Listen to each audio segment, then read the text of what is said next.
আমার নবী মুস্তাফা বলছো গো আমার উম্মত উম্মতানেরাও, তোমরা যদি পৃথিবীর সরজমিনে তিনটা জিনিস যদি ঠিক করতে পারো, মরার পরে জান্নাতি জান্নাতি। সুবহানাল্লাহ। এক নাম্বার হলো আমার নবী মুস্তাফা বলছো গো আমার উম্মত উম্মতানেরাও, তোমরা বাপ মার সেবা করো। সুবহানাল্লাহ। আর বাবা মা এখনকার ছেলেরা করে নাকি? না না। মা যদি বলে বেটারে তোমার আব্বা আছে, মাঠে একটু খাবারটা দিয়েছো, তখন ছেলে কি করে? বুড়ে আঙুল দেখায়, বলে তুমি যাও না। সন্তান হলো। ও বাবাজি মুসলমান ভাইরো, এ সোনা মানিকেরো, আমার আল্লাহ পাক আল্লাহ তাআলা বলছো গো আমার বান্দা বান্দিরা, তোমরা যদি বাপ মার সেবা করতে পারো, তোমরা যদি সেবা করতে পারো, মরার পরে জান্নাতি জান্নাতি হবো। আর বাপ মাকে যদি তোমরা দুঃখ কষ্ট দাও, তোমরা মরার পরে জান্নাতি হবে না, জান্নাতি হবে না বাবাজি, মরার পরে জাহান্নামে দেওয়া হবে। এ বাবাজি মুসলমান ভাইরাও, ওগো আমার সোনা মানিকেরাও, তা আপনাদেরকে বলতে চাই না বাবা, যারা বাপ মার সেবা করবি তারাই বাবা জান্নাতি হবে। আমার আল্লাহ পাক আল্লাহ তাআলা বলতেছে ওয়া কুরাব্বির হামহুমা কামা রাব্বায়ানি সগীরা। আল্লাহ পাক আল্লাহ তাআলা বলছো গো আমার বান্দারাও, তোমার বাপ মা ছোটবেলাতে যেই রকম তোমাকে লালন পালন করেছে, তোমরা বুড়ো অবস্থায় বাপ মার লালন পালন করো। আল্লাহ যদি খুশি হয়ে যায় রে ভাই, মরার পরে জান্নাতি জান্নাতি। সুবহানাল্লাহ। কি গো ঠিক না? মায়ের দুয়াতে জান্নাত হয় কি হয় না? জি। আর মা যদি বেটার জন্য চোখের জল ফেলিয়ে কান্না করে, ওই সন্তান যতই নামাজ রোজা করুক আল্লাহর দরবারে কবুল হবে না। এক নম্বর বাপ মার সেবা, ঠিক আছে? তাহলে বাবাদের চলুন কেমন সেবা করতে হবে চলুন। মুসা কালিমুল্লাহ তিনি দূর পাহাড়ে গেছেন, যাওয়ার পরে বলছে আল্লাহ গো আমার বন্ধুর প্রয়োজন। কিসের প্রয়োজন? বন্ধুর। আল্লাহ বলছে বলে মুসা হঠাৎ করে বন্ধুর কথা বলছো মানে? বলছে আল্লাহ গো বন্ধুর প্রয়োজন। আল্লাহ গো আপনারও তো বন্ধু আছে, আল্লাহর বন্ধুকে একে গো আল্লাহর বন্ধুকে যা, আল্লাহর বন্ধু হলো আমাদের নবী মুস্তাফা। সুবহানাল্লাহ। আমার মুসা কালিমুল্লাহ বলছে বল আল্লাহ আল্লাহ গো আপনার বন্ধু তো আছে আখেরি জামানার নবী, আল্লাহ গো আমারও একটা বন্ধুর প্রয়োজন আছে, আমি তাকে সাথে করে জান্নাতে নিয়ে যাব। জোরে বলেন সুবহানাল্লাহ। আল্লাহ পাক আল্লাহ তাআলা বলছে এ মুসা কালিমুল্লাহ তবে শুনে রেখে দাও, ওগো মুসা কালিমুল্লাহ তোমার বন্ধু হবে একজন কসাই। কে? কসাই। কসাই কি করে? গরু মাংস করে। কসাই মুসা নবী বলতে চাল্লা গো আমার এমন একটা বন্ধু দিলেন, আমি তাকে জান্নাতে তো নিয়ে যেতে পারবো না, আমি তো বন্ধু তো বানাতে পারবো না। আল্লাহ পাক আল্লাহ তাআলা বলতেছি বলো গো আমার মুসা কালিমুল্লাহ, মুসা কালিমুল্লাহ তুমি যে কসাইয়ের কথা বলতেছো ওই কসাই হলো আলাদা। জোরে বলেন সুবহানাল্লাহ। সুবহানাল্লাহ। কি গো ঠিক না? বাবা যে মুসলমান সোনা মানিক, শুধু আপনাদেরকে এই কথাটা বলতে চাই যে মায়ের সেবা করলে পরে কি পাওয়া যায়। আল্লাহ পাক আল্লাহ তাআলা বলছো গো মুসা কালিমুল্লাহ তবে শুনে রেখে দাও, শুনে রেখে দাও, যাও অমুক শহরে অমুক এলাকাতে তোমার বন্ধু কসাই গোশত বিক্রি করতে আছে। মুসা নবী তুরপা থেকে নেমে বাবা এক পা দুপা করে আপনার চলতে লেগেছে। বাবা চলতে চলতে বাজারে যখন প্রবেশ করেছি, তার বন্ধু কসাই জানো বাবা যে গোশত বিক্রি করতে আছে। এদিকে বাবা মুসা কালিমুল্লাহ বলছে এ কসাই, কসাই তুমি তো কসাই? বলে হ্যাঁ। এই কসাই তোমার বাড়ির আমি একজন মেহমান এসেছি। কসাই এত আনন্দ এত বাবা যে খুশি হয়ে গেছে।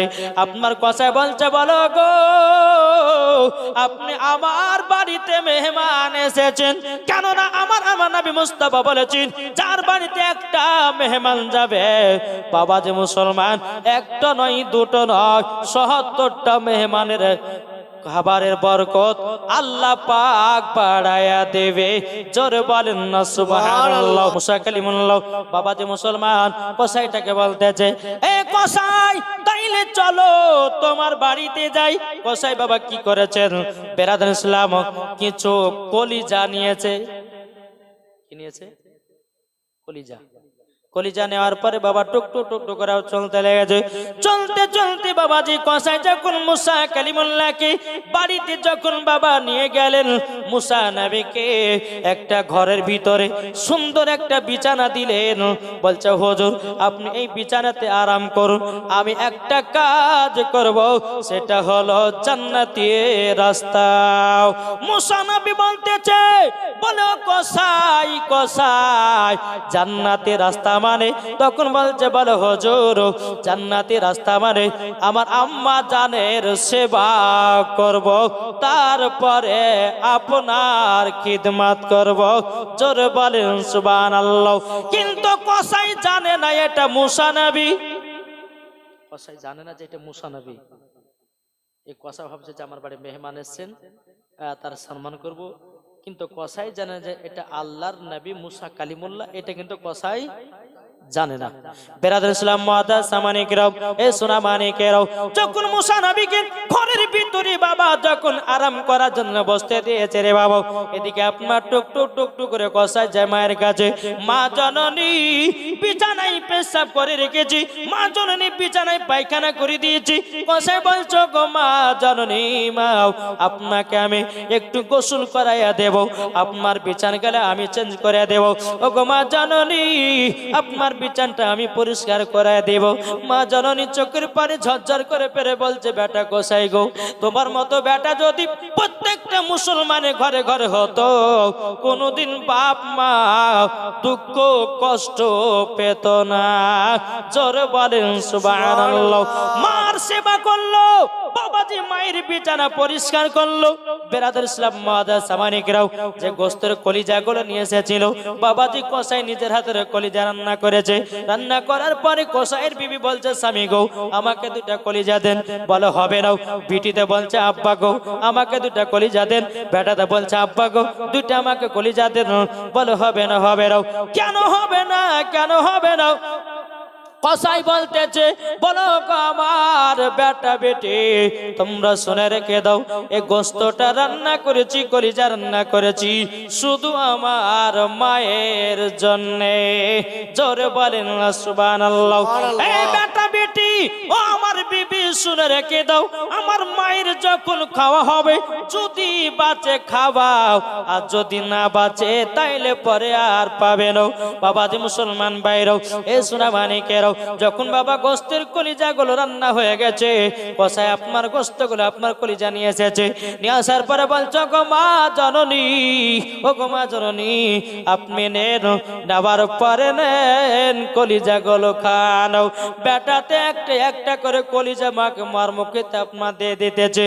আর মা জননী চোখের পানি ঝরঝর করে পেরে বলতে আল্লাহ গো, ও গো রব্বুল আলামিন, আল্লাহ গো আমার বেটা এত সেবা করে, নিজের হাতে রান্না করে আমাকে খাওয়াতেছে। বেরাদার ইসলাম মুআদ্দাস সামানিকরাও, যখন মার সেবা হয়ে গেল রে বাবা, এদিকে কসাই এক পা দুপা করে মুসা নবীর ঘরে গেছে। যাওয়ার পরে বলছে, হুজুর বেয়াদবি মাফ করে দিবেন, আমি মায়ের সেবাতে একটু লিপ্ত হয়েছিলাম, আমি মায়ের সেবা করতেছিলাম, ও আমার হুজুর গো ক্ষমা করে দিবেন। হুজুর গো এবার আপনার সেবা করব এবং আপনার তাবেদারি করব। বেরাদার ইসলাম মুআদ্দাস সামানিকরাও, মুসা নবী বলতেছে, বলো গো কসাই,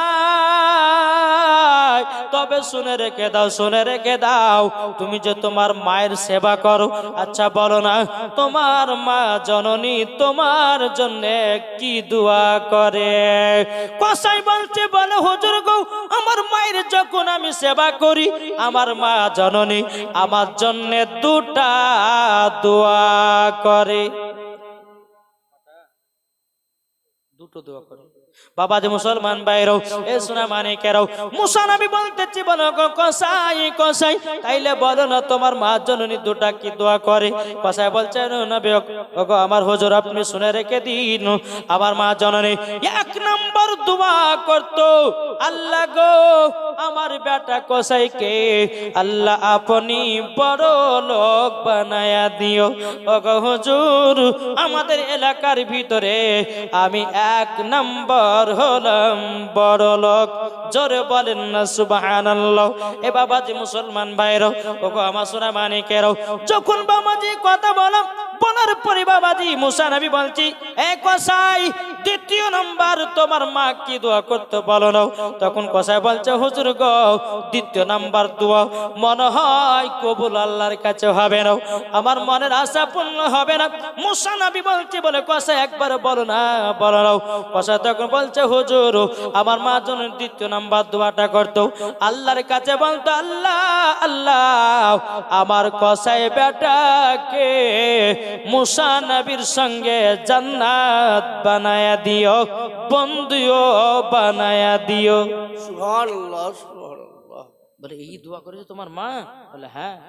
বলে এই দোয়া করেছে। বলে বাবাতে মুসলমান ভাইরাও, এ সোনা মানিকেরাও, মুসা কালিমুল্লাহ বলছে, বলে কসাই, এই কসাই তুমি কি আমাকে চিনতে পারো না? চিনতে কি পারো না? তখন কসাই বলতেছে, বলে কে আপনি, নামটা একটু বলুন। মুসা নবী বলছে, গো কসাই, তোমার মায়ের দোয়াতে তুমি আমার বন্ধু হয়েছো এবং আমার সাথে তুমি জান্নাতে যাবা। জোরে বলেন সুবহানাল্লাহ। কসাই বলতেছে, কে আপনি বলুন না, বলুন না। বলে আবার নাম হলো মুসা কালিমুল্লাহ। জোরে বলেন সুবহানাল্লাহ। যখন বাবা যে কথা বলো, কসাই এত আনন্দ, এত আনন্দ, এত আনন্দ। বলে আল্লাহ গো, ওগো রব্বুল আলামিন, আমার মায়ের দোয়া কবুল করেছো। ওগো রব্বুল আলামিন, আমি মুসা নবীর বন্ধু হয়েছি এবং কি আমি জান্নাতীও হয়ে গেছি। জোরে বলেন সুবহানাল্লাহ। তাইলে বাবাজি এই কসাই বাবাজি জান্নাতি হলো কার দোয়াতে? মায়ের দোয়াতে। ঠিক না? মায়ের দোয়াতে বাবা জান্নাতি হলো, মায়ের দোয়াতে জান্নাতি হলো। তাই যুবকেরা আপনাদেরকে বলতে চাই, মা বাবাকে কেউ দুঃখ কষ্ট দিবেন না, মা বাবাকে কেউ আপনারা মারধর করবেন না, মা বাবাকে একটু খেতে দিবেন বাবা, আল্লাহ খুশি হয়ে যাবে। জোরে বলেন সুবহানাল্লাহ। বাবা যে মুসলমান ভাইরাও, তাই কই বলতেছে, মায়ের দিলেতে ব্যথা কখনো দিও না, কখনো দিও না, মায়ের দিলেতে ব্যথা কখনো দিও না, কখনো দিও না। ছেলে যদি কোথায় যায় মায়ের মনে শান্তি নাই, ছেলে যদি কোথায় যায় মায়ের মনে শান্তি নাই। মা জননী, মা জননী দোয়া করলে দোয়া কবুল হয়ে যায়। মায়ের দিলেতে ব্যথা কখনো দিও না, কখনো দিও না। ঠিক কিনা? মা বাবা দুঃখ পেলে নামাজ রোজা বেকার হবে, মা বাবা কষ্ট পেলে নামাজ রোজা বেকার হবে। মায়ের সেবা করো তোমরা, মায়ের সেবা করো তোমরা, জান্নাত পেয়ে যাবে। মায়ের দিলে তে ব্যথা কখনো দিও না, কখনো দিও না। যেরকম সুবহানাল্লাহ বলুন না। মাকে কে কে মোহাব্বত করবেন একটু হাত তুলে বলেন। কি গো, যাদের নাই মা, শুনেন, যাদের মা নাই প্রত্যেক জুম্মার সময়তে নামাজ পড়ার পরে মায়ের কবর জিয়ারত করবেন। এই বাবাজি মায়ের কবরের পাশে গিয়া যদি 3 বার ইখলাস সূরা পড়তে পারে, একটা খতমের সব আল্লাহ দান করবে। আর একটা খতমের সব যখন আল্লাহ দান করবে, আল্লাহ পাক আল্লাহ তাআলা বলছেন আমি তার মায়ের কবরের আযাবকে বন্ধ করে দেব। জোরে বলেন সুবহানাল্লাহ। যাদের মা আছে ভালো সেবা করবেন, যাদের মা নাই বাবা আপনার কবরে যাবেন। বেরাদর ইসলাম মুআদ্দাস সামানিকরাও, যারা মায়েদের জন্য আপনার মহব্বত করে, যারা মা বাবার সেবা করে, আল্লাহ পাক আল্লাহ তাআলা বলতেছে তারাই বাবাজি জান্নাতে জান্নাতি। জোরে বলেন সুবহানাল্লাহ। তাহলে জান্নাত পেতে গেলে 1 নম্বর হলো, 1 নম্বর বাপ মার সেবা করা। আমি বললাম না 3টা জিনিস যদি মেনে চলতে পারেন ইনশাআল্লাহ মরার পরে জান্নাতি। তাহলে একটা হলো বাবাজি বাপ মার সেবা করা। 2 নাম্বার বাবাজি ইমামদেরকে মহব্বত করা। কাদেরকে? ইমাম। এখন তো বাবাজি ইমামদের মহব্বত নাই, ইমামদের ভালোবাসা নাই। কোন মুসল্লিতে বলতেছে বলে ইমাম সাহেব মসজিদ কেন ঝাড়ু লাগান নাই? কে বলছে বলে ইমাম সাহেব আপনার কিনা পায়খানা কেন পরিষ্কার নাই? বাবা যে কথা জীবনে বলবেন না। ইমাম মানে হলো বাবা বাদশাহ, আর বাদশাকে যদি কেউ হুকুম করে আল্লাহ নারাজ হয়ে যায়। ঠিক না বাবাজি? মুসলমান ভাইরাও, তা আপনাদেরকে বলতে চাই, আজ যে ইমাম নাইলে পরে আপনার আব্বার জানাজার নামাজ হবে না, যে ইমাম নাইলে পরে আপনার বাড়িতে বাবাজি মুসলমান আপনার বেটি বেটারাও কোরআন শিখতে পারবে না, যে ইমাম নাইলে পরে বাবাজি আপনার বেটির বিবাহ হবে না, আপনার ইমাম নাইলে পরে আপনার মায়ের জানাজার নামাজ পড়া হবে না। তাইলে বাবাজি এই ইমামের কেন সম্মান নাই?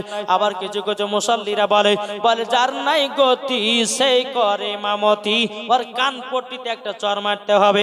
আরে ভাই শুনে রেখে দাও, যার আছে গতি সেই করে ইমামতি। ইমামদেরকে সম্মান দিন। আল্লাহ বলছে যারা ইমামদেরকে সম্মান দিবে ওই ইমামের সঙ্গে কাল কিয়ামতের ময়দানে হাসর হবে। জোরে বলেন। আর যদি কোনো ব্যক্তি যদি বাবাজি বেধর্মীদের সঙ্গে, কোন ব্যক্তি যদি মদখোর জিয়াগরের সঙ্গে যদি বন্ধুত্ব রাখে, তার সঙ্গে তার হাসর হবে কাল কিয়ামতের ময়দানে। তাহলে বলুন ইমামের সঙ্গে হাসর হওয়া ভালো না একজন মদখোরের সঙ্গে হাসর হওয়া ভালো? ঠিক না? তাহলে বাবাজি ইমামদেরকে, এখন আপনার ইমামদের এতইটা বেতন কম, বেতন কম, মাস গেলে 6,000 টাকা 7,000 টাকা। হায় হায় কি জামানা আসলো রে ভাই। আচ্ছা বলুন ইমামদের এই যে ইমামেরা 5 ওয়াক্ত নামাজ পড়াচ্ছে, কত কষ্ট, কষ্ট না? দুনিয়ার সরজমিনে যতগুলি বাবা চাকরি আছে, মেন চাকরি হলো 5 ওয়াক্ত নামাজ পড়া। ঠিক না? 5 ওয়াক্ত নামাজ সঠিক টাইমে পড়া। আবার যদি কোনো সময়তে যদি বাবাজি ইমাম সাহেব বলে যে আমি আজকে জোহরে আসতে পারবো না, আপনারা পড়ে নিলেন, এটা হবে না, আপনাকে জোহরের নামাজে পড়ে যেতে হবে। ওরে বাবার মনে হচ্ছে মাথা কিনে রেখেছে। আছে না নাই? ইনশাআল্লাহ।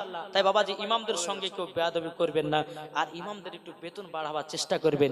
আমার আল্লাহ পাক আল্লাহ তাআলা বলতেছে, ও আমার বান্দা বান্দীরা তোমরা শুনে রেখে দাও, শুনে রেখে দাও। দোতলা মসজিদ করলো, টাইলস বসালাও, মার্বেল বসালাও, আর ইমামের বেতন যদি 4-5 হাজার টাকা হয়, আল্লাহ পাক আল্লাহ তাআলা বলছে বান্দারে তোমাদেরকে কাল কিয়ামতের ময়দানে আপনার কেন বলতে হবে, হিসাব দিতে হবে। কেননা বাবাজি মুসলমান ভাইয়েরা, এ সোনা মানিকেরা, যে ইমামের দ্বারাতে বাবাজি আপনি জান্নাতি হবেন, আর সেই ইমামকে যদি আপনি 4-5 হাজার টাকা বেতন দেন, বাবাজি মুসলমান নামাজ পড়বে যখন, ইমাম সাহেব যখন কিরাত পড়বে আলহামদুলিল্লাহি রাব্বিল আলামিন আর রহমানির রহিম মালিক ইয়াউমিদ্দিন, এদিকে ইমাম সাহেব বাবাজি নামাজ পড়াতে পড়াতে আপনার চিন্তা করবে, বলে আল্লাহ গো 5,000 টাকা মাসে বেতন পাই, এখন বিবির জন্য শাড়ি কিনবো না বেটার লেগে জামা কিনবো না বেটির লেগে জামা কিনবো। নামাজের ভিতরে বাবা চিন্তা বাবা চলে আসবে, আর নামাজের ভিতরে যদি চিন্তা চলে আসে নামাজ কাউরেরই হবে না। কি গো আমার কথা বুঝতে পারছেন? ইমাম যেন নামাজের ভিতরে চিন্তা যেন না করে, সেই রকম তার বেতনটা বাড়িয়ে দাও। আল্লাহ বলছে বান্দারে তোমরা ইমামকে দেখবা, আল্লাহ বলছে তোমাদের ঘর বাড়িকে আমি দেখব। কি গো ঠিক না? বাবাজি মুসলমান ভাইরাও, এ সোনা মানিকেরাও, চল বাবাজি এগিয়ে যাই। আল্লাহ পাক আল্লাহ তাআলা বলছে, গো আমার বান্দা বান্দিরাও, তোমরা যখন ইমামের সঙ্গে যখন মোহাব্বত করতে পারবা, আর মোহাব্বত করার পর যখন অন্ধকার কবরে যাব, মরার পরে জান্নাতি হয়ে যাওয়া। জোরে বলেন সুবহানাল্লাহ। বাবাজি মুসলমান ভাইরাও, এ সোনা মানিকেরাও, আপনাদেরকে বলতে চাই বাবাজিরা, কেউ বাবা নামাজ পড়ে জান্নাতি হতে পারে না হতে পারে, রোজা করে জান্নাতি হতে পারে না হতে পারে, কোরআন পড়ে জান্নাতি হতে পারে না হতে পারে, কিন্তু আল্লাহ পাক আল্লাহ তাআলা বলছে, গো আমার বান্দা বান্দিরাও, তোমাদের ভিতরে ঈমান আকীদা যদি সতেজ থাকে, মরার পরে জান্নাতি হয়ে যাওয়া। জোরে বলেন সুবহানাল্লাহ। এ বাবা মুসলমান ভাইরাও, আল্লাহ পাক আল্লাহ তাআলা বলছে, গো আমার বান্দা বান্দিরাও, যে ইমামের পেছনে নামাজ পড়ো, এখনকার বাবা কিছু মুসল্লিকে দেখা যায় বাবা যে ইমামের পেছনে বলে ইক্তাদাত বিহাজার ইমাম, আর ওই ইমামের গিল্লা গাছে বাবা চায়ের দোকানে। এখনকার বেরাদার মুআজ্জাজ সামানিক রাব, চায়ের দোকানে 4টা মুফতি, মাঠে বাবা 4টা মুফতি, ঘাটে বাবা 4টা মুফতি। এখন দুনিয়ার মানুষেরা বেশি মুফতি হয়ে গেছে রে বাবা। আল্লাহ পাক আল্লাহ তাআলা বলছে, ওরে বান্দারা রে, তোমরা আলেমদের নামে গীবাত গাও না। যদি তোমরা আলেমদের নামে গীবাত গাও, কাল কিয়ামতের ময়দানে তোমাদের জিবা কেটে জাহান্নামের আগুনে পোড়ানো হবে। ও সোনা মানিকেরা, জাহান্নামের আগুনে এত বাবা তাপমাত্রা। বেরাদর ইসলাম মুআজ্জাজ সামানিকেরাও, আমরা দুনিয়ার সামান্য বাবা সূর্যের আলোর তাপমাত্রা সহ্য করতে পারি না। যেই জাহান্নামের আগুন বাবা 100 ফুট দূরে যদি আপনি দাঁড়ান বাবা, যে মোমবাতি যেরকম ধরালে পরে বাবা যে পানির মতো গলে, ওই রকম আপনার শরীর গলে যায়। সুবহানাল্লাহ। তাইলে বাবা যে কটা হলো, 1 নম্বর বাপ মার সেবা করা, 2 নম্বর ইমামদের সঙ্গে মহব্বত রাখা, 3 নম্বর হচ্ছে নবী মুস্তাফার প্রতি মহব্বত ভালোবাসা। জোরে বলেন সুবহানাল্লাহ। যারা নবীকে মহব্বত করে নিয়েছে তারা মরার পরে জান্নাতি হয়ে গেছে। জোরে বলেন সুবহানাল্লাহ। আমার নবী তো বলেছেন, ওগো আমার উম্মতানেরা, রমজান মাস যখন আসবে তোমরা রোজা করো। এখন অনেকে মানুষ আছে বাবা যে রোজা রাখতে চায় না গো, হ্যাঁ, মোটা সোটা যারা শরীর আছে দেখবেন, পেট মোটা, হাতও তারা রোজা করে, পেটে গ্যাস হয়ে যায়, কি করে রোজা রাখবো? আল্লাহ বুঝে একবার কবর আয়, গ্যাস কাকে বলে সেই দিন বুঝিয়ে দেবো তোকে, কি কর, ঠিক না?